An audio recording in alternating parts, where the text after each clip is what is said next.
عادل كأنك توجه في رسالة لإدارة السويحلي للكل، من أجل لكل مسؤول، فتح باب الطريق أمام أسامة الشريمي، لكل مسؤول من أجل راية ليبيا ومن أجل تقوية منتخب ليبيا.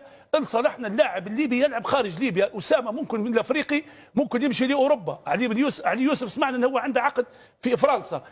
كان نبغوا نمشوا لكأس عالم، وكانكم تحبوا ليبيا وكانكم تبوا منتخب ليبيا.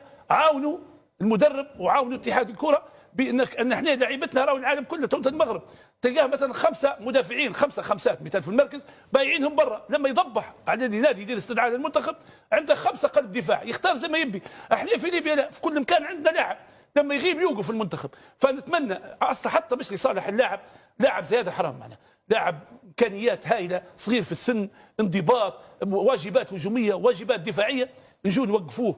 بعد اللاعب تريح منه الفورمه، يغيب عن المباريات، يغيب عن الرتم، اللاعب ينتكس، ممكن ما عادش يرجع للفورمه الاولى من اللي خاسر.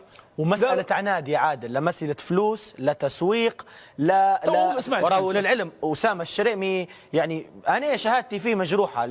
جمهور السويحلي شخصيا يعرفوه لاعب محترم، ما عنداش في المؤامرات وإنه ممكن بعناد يخلي جمهوره ولا يخلي مدينته ولا يخلي المكان اللي عاش فيه. راجل معناه محترم ومتربي. ما اعتقدش إن مسألة شخصية توقف لاعب في الاخير بكل لاعب منتخب ليبيا بغض النظر على السويحلي اللي نحترموه بجمهوره بادارته. لا عبد الرزاق هو اعطيه للسويحلي ما قصرش. اداره السويحلي يعني ان شاء الله تتفاهم، وجمهور السويحلي على الاقل كان تحبوا ولدكم اسامه نشوفوه في اعلى المراتب.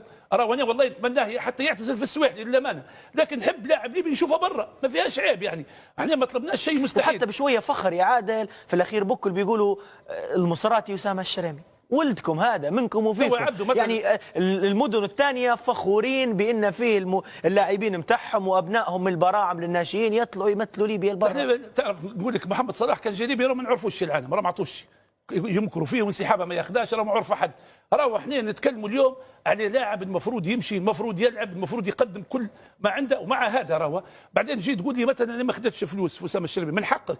لكن احنا من يوم الليبيين ما ناخذوش، ما شبعنا لاعب. جتنا لا في اسامه الشريمي ونبوا فلوس.